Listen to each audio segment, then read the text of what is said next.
Hello, everyone. Welcome back to our first virtual and our first collaborative event, our virtual art healing speaker series and exhibit. Thank you for joining us here at Love for Immigrants. Today we have our Director of Development, Ifunaya, join us, and we have a wonderful photographer, Wole Ajagbe, join us. And not only did we find him at the by the People's Fair by Halcyon, one thing that really caught my eye is that he started in the dark room. So he was using film before the digital cameras came out, and that is absolutely very unique nowadays. Everything's digital, and so that's something I want to talk about with Waller's work. A little bit about Love for Immigrants before we dive into learning more about him, his work, and his experience is that Love for Immigrants is a social space for immigrant support. It aims to connect immigrants to their communities as respected, loved, and heard individuals by sharing their narrative through art and storytelling. And this is a community where we welcome all of you. So, Wale, can you go ahead and describe yourself a little bit further? Anything that is close to your heart that you would like to share? Hello everyone. As Maribel said, my name is Wale. I would definitely describe myself as, very much a visually based like photographer. I love to kind of explore everything from pattern to shapes, people, light and shadow, and really use that to tell its own story. And as a first generation, immigrant myself, learning to understand how I process everything that I've experienced up until now and continue to experience through the art that I create. I did start, formally in a dark room in high school. And even before then, when film was kind of the primary way of taking images with disposable cameras, and eventually kind of evolved into digital, by way of the iPhone, and mobile photography really taking off, and then fully realizing my photography turning to where I am now with DSLR. Everything that I do is pretty hyper digital at this point. So shooting digitally, editing digitally. And then ultimately showcasing digitally up until most recently, where I now have content in a show, and printing it, framing it, matting it as well. So as far as kind of where I certainly see this art going, I certainly am learning to understand how I can use my art to not just shed light on issues, but also more importantly, continue to shape the narrative around what it means to be an immigrant in the United States or really anywhere in the world, and really kind of make sure that the portrayal isn't very one-dimensional, but it's very broad, and it's very hard to put into a single box or category.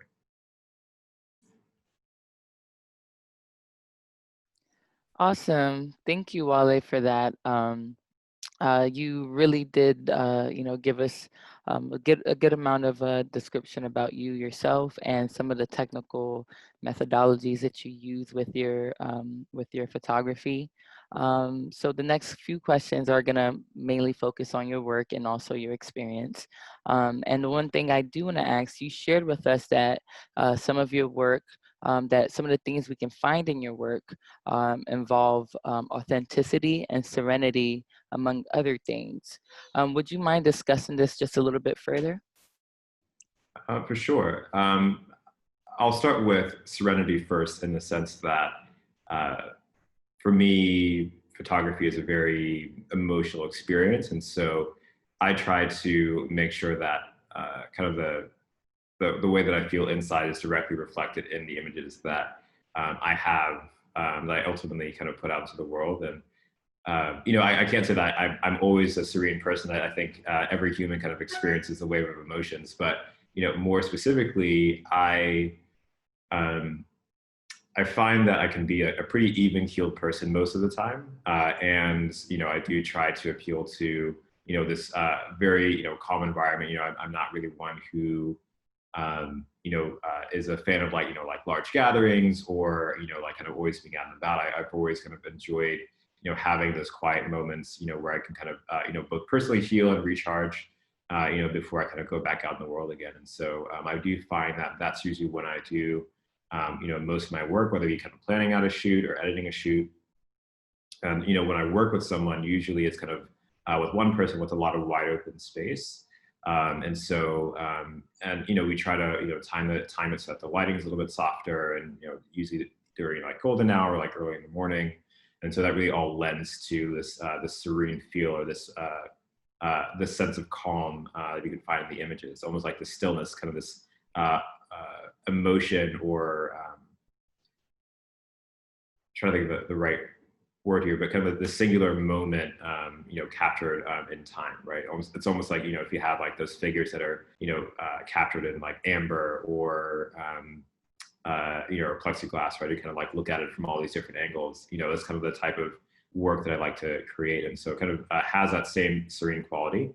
As far as authenticity, one of the things that had always bothered me around some of the photography that I would view, especially as I was kind of exploring my own journey, was how, the person that they were capturing almost seemed to be kind of stripped of all their personality. And so you could look at who they are and almost not recognize them as a person, but it almost seems that they were kind of this sculpted muse to whatever the photographer had in mind.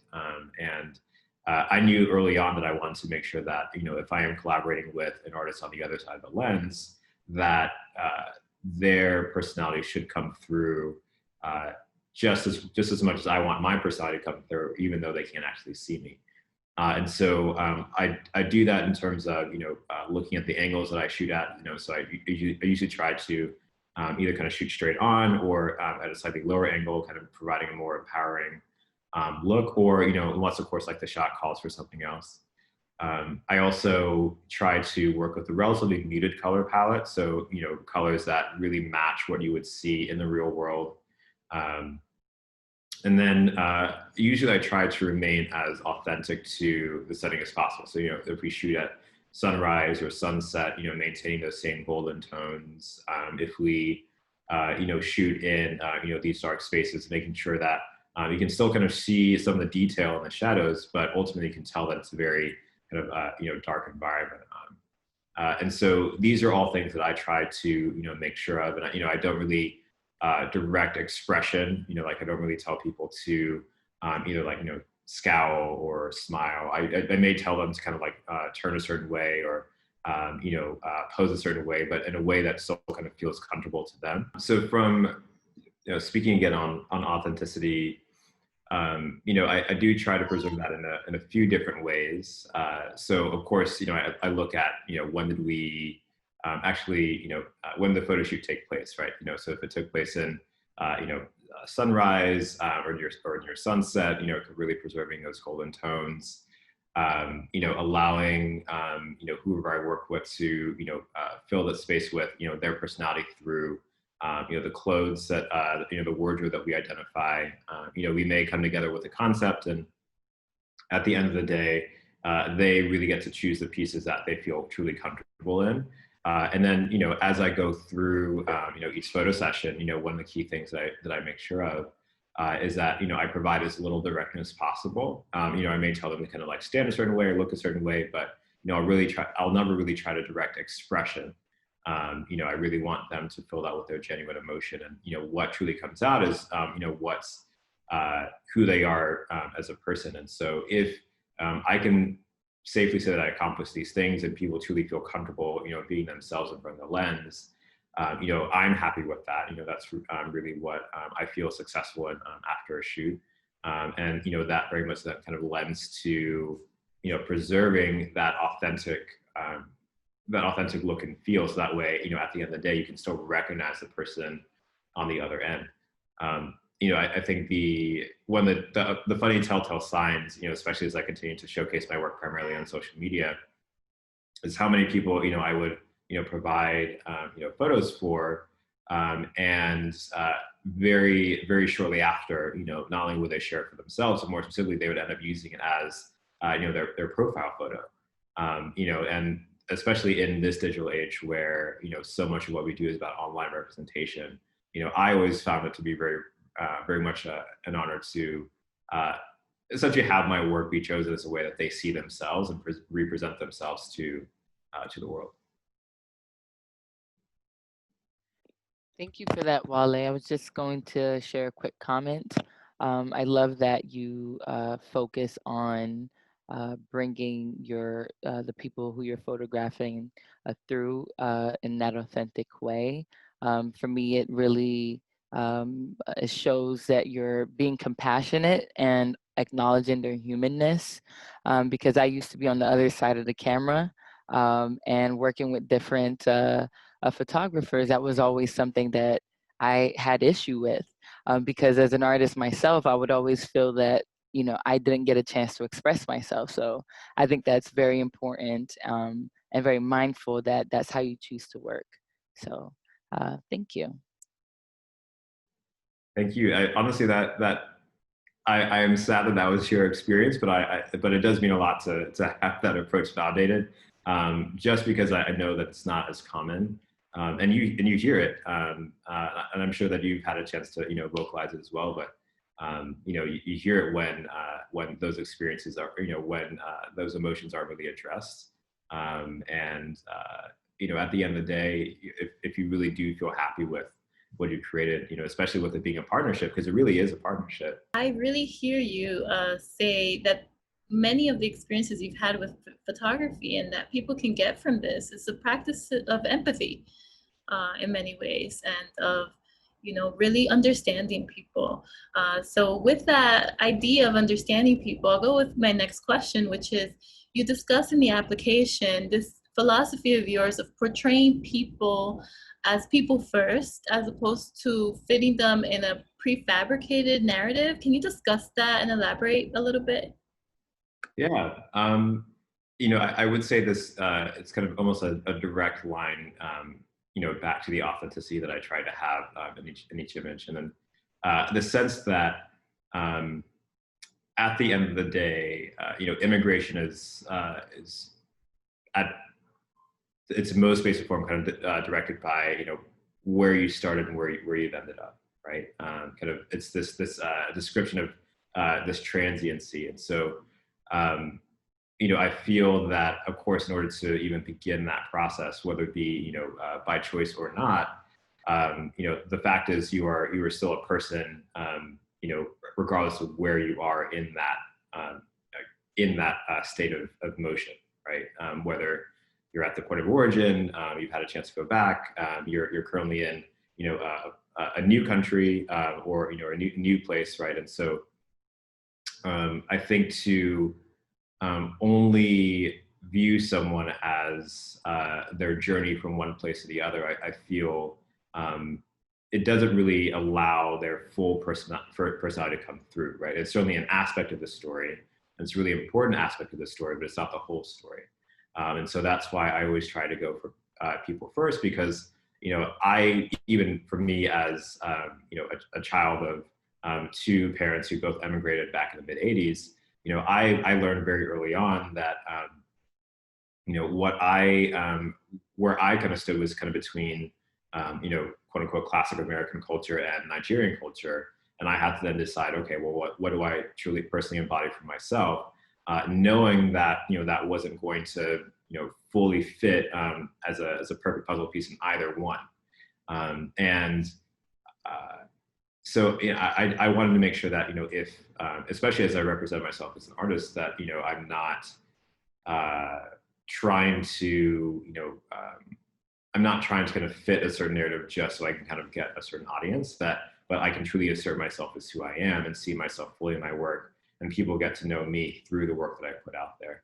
And also for the people that I collaborate with, right? So you know, I'd rather that, you know, they fill it with, you know, how they want to dress, how they want to present themselves, and that truly be the thing that shines more so than I would say more so than the culture that they also represent as a part of their identity, if that makes sense.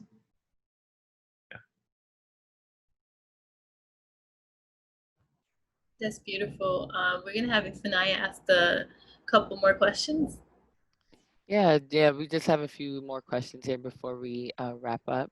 And I'm glad you brought up, a little bit about your immigrant experience and how you want to, display people, because I think that's also important, and it's something that's important with the work that we're doing here with Love for Immigrants. So I want to ask, where do you find yourself? And you did talk about this a little bit, but if you can just, talk a little bit more, where do you find yourself within this intersection of art and healing and the immigrant experience? And that could be in, relation to you and your personal experience, or it could also be in how you view it. Yeah.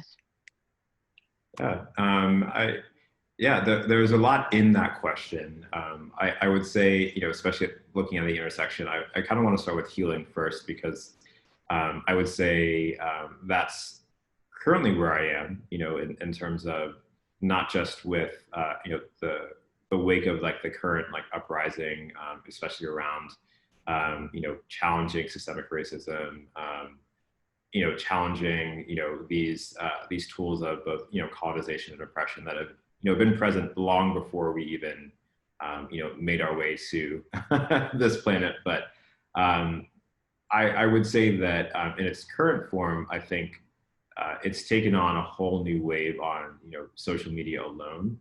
And there have been, new aspects of, this narrative that I've now had to kind of, sift through and learn and understand.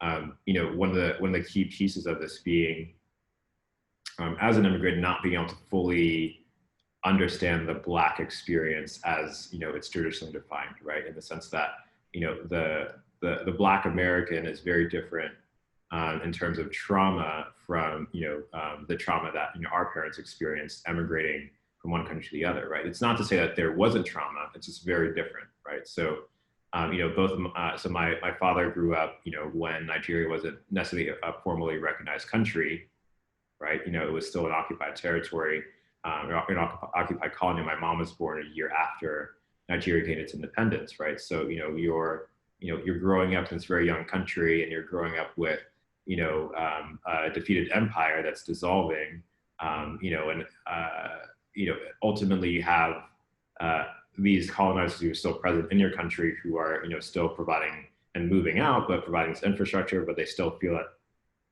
they're better than you. They present themselves in such a way, right? And so, you kind of grow up with this chip on your shoulder, and you kind of pass that along, to the next generation. And so that was kind of a lot of my story. And so, with that, my own journey in terms of really truly understanding racism wasn't just something that happened in, history books or textbooks, but it's really kind of taking it out of that context and really understanding how am I experiencing that today, and not really being able to fully realize that until I was much older.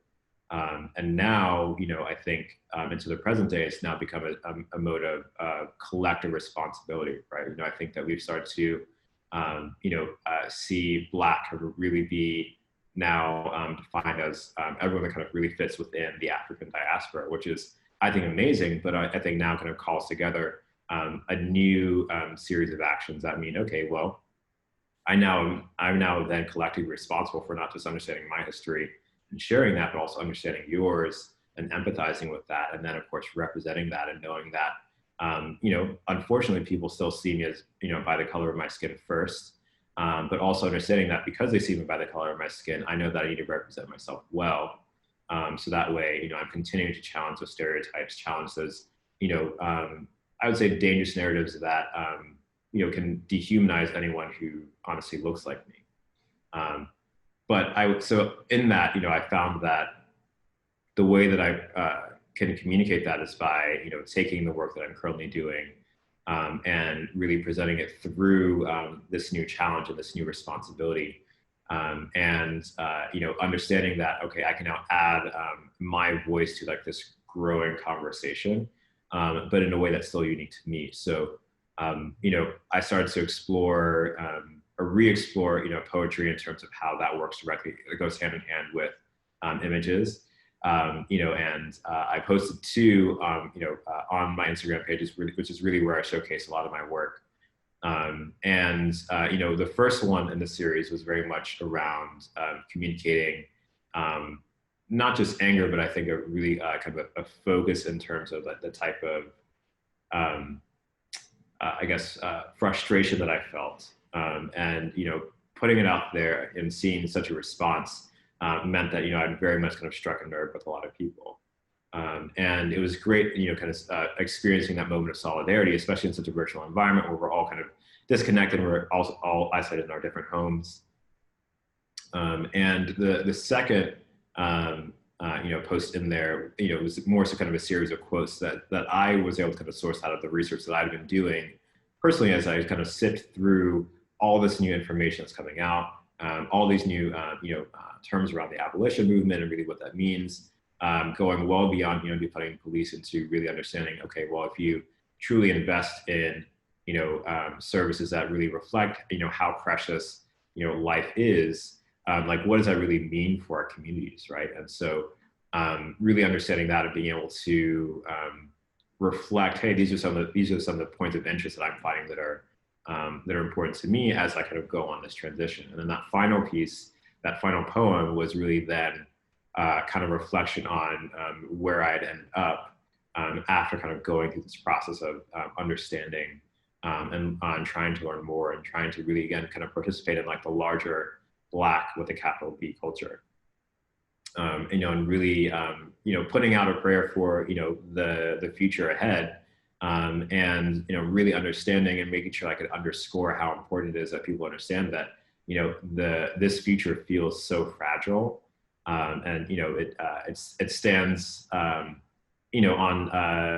almost like on a knife's edge, right? And so it can kind of like really teeter one way or the other and completely fall apart. And so I think truly understanding that fertility, I think, is really important for others who feel like they can kind of, go through life knowing that their future is pretty much kind of a guarantee. They're kind of just picking up from their parents' work or kind of inheriting their parents' business or their farmland or a seat at a corporation, or whatever it may be. That generational wealth being passed down, and realizing that for many people, there is no generational wealth to pass down, right? A lot of us are kind of building that from scratch. I really want to make sure that at the very least, like that was kind of the lasting piece is that, hey, whatever action you feel into this emotion, that's up to you. But at the very least, it's important that you not just know what to do, but you also understand how we feel. Wow. Really, I really love how you speak and how you're able to articulate some of the things that I'm even thinking and feeling. And, it just sounds, so well, but also, I can feel the emotion as well. And thank you for that. And you've been sharing with us basically how art and healing intersect with the work that you're currently doing. And I love that you are talking to us and you're talking about collective responsibility and how you are taking up some of that for yourself. And I think that's awesome. We all need to find ways to do it. I believe what we're doing here is a way to do it. But it leads me into my next question, and then I'll open it up for Maribel to either ask either other questions or any comments. But it leads into my next question about legacy. And, because what you just talked about kind of touched on it in many different ways. So I'd like to hear from you. What legacy do you want to leave behind with your work? You shared so much already, so I'd love to hear this part. Thank you.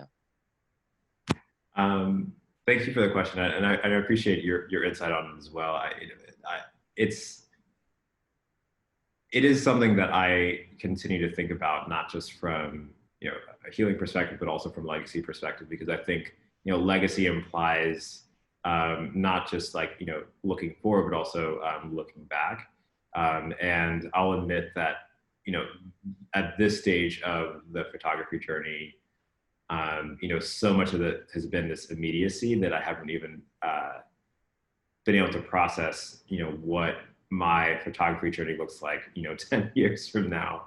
I will say that one of the things that really motivated me to like really lean into photography as an art form is, I would say it's very much the need to add my voice to the conversation that was kind of, this growing photography community, right? And so there was a lot of, there are a lot of thoughts on, like how photography, the photography journey should progress, and what steps do you take to get started, or like how do you work with people, right? And so, I would say that there's a lot of inexperience, but in a way that I would say was almost dangerous, right? You kind of had almost like this lack of professionalism when it came to even approaching the photography medium, where you kind of reach out to collaborate, but how like you don't really have a good way of like treating people, right? Or you don't really respect people in the way that people need to be respected in order to really create a great image, right? Or kind of come together and collaborate, right? Whether it be like setting up a time to work together, and that time fall apart, or you come together with one idea and it immediately kind of switches to something else, right? Or when it comes to how you share your images, or like, do you even get images back, or do you get too many images back, or any of those images edited, right? There's this lack of standard, and even down to, do you charge or do you not charge? If you charge, like, are you charging too much or are you charging too little? And so I would say that for me, I found that at the very least, I kind of wanted to join and participate and say, okay, like, let me see if I can really understand this new world. But more specifically, can I make the case that we can kind of collectively do better on that journey? I wouldn't say that's fully realized yet, but I want to at the very least know that should I ever step away from the photography community, that people can know that they can go in and they don't really have to follow a template that's been there. They can really chart their own path and do really well with it, as long as they stick with that intention. I think that there are the traditional avenues for like where photography can progress, right? There's, commercial photography, there's fashion photography, there's, portraits and landscapes. And, I've found personally that while those professions don't necessarily appeal to me specifically, I wouldn't say that's a career that I'm directly involved in. I've always found a direct interest in how the photos themselves are showcased, right? I feel like if people are truly care about the images that they put together, they also have a direct influence on how they're presented, right? Whether it be through print or layouts or whatever it may be, or design. And so I would want to make sure that the mark that I leave incorporates those two things, right? But it's great photography, great design, but in a way that still feels very human and very visceral, right? It's not this abstract thing that leaves your head scratching per se, but it's something where when you look at it, you feel it, and you find it delightful every time you look at it. And I think that's a standard that I set for myself, and I would hope that other people set for their work as well.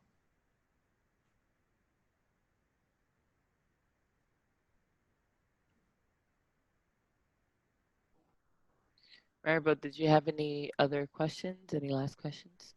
So if Wole wants to discuss anything that we didn't get the chance to ask, we'll open the floor for that. And then Ifunanya will then close off, and then we're good to go. So any last words, anything you'd like to audience to know more about, or just anything that you want to say from your heart at all? Yeah, I guess the only thing I would share is I would say, especially as we're kind of going through this period of time, just know that the now more than ever, it's the right time to create and put your work out there, even if it doesn't really feel fully finished or polished. And this is really the time to get messy and to really kind of get kind of put your work out there in a way that really helps to advance the larger conversation of the world that you want to see forward. I know that for me, it's something that I'm actively practicing, actively making sure that I'm touching my work at least once a day, in some capacity. Whether it be creating something new or making sure that I'm presenting work that I have done in the best possible light, right? And know that I don't have all the answers, and I'm not necessarily the expert or authority on any of this by any means, but I am an open book, and so of course, if you need to ask me anything, you can always reach out, whether it be through Instagram. Primarily, I'm always, my DMs are open, through comments, or even through, I don't know if people still email the same way that they did before, but email is just as fine, or phone call, right? I'm always happy to talk and connect with creatives. So if you do ever want to reach out, if you have any questions for me, by all means do so, and I'm happy to do that. Awesome. Thank you so much for meeting with us, Wale. Just having this conversation and hearing about your serene themes. And honestly, this was a very serene interview as well. But we really enjoyed hearing more about your work, how you work, and some of your experience. I will encourage everyone to visit his Instagram page to see actually what we're talking about, and we will be adding links and contact information to this, just so you have and you know where to find him. But with that, just want to say thank you for your time, and we look forward to continuing the conversation. Yeah, thank you for having me. Absolutely. Really great. Bye bye. Bye, everybody. Thank you.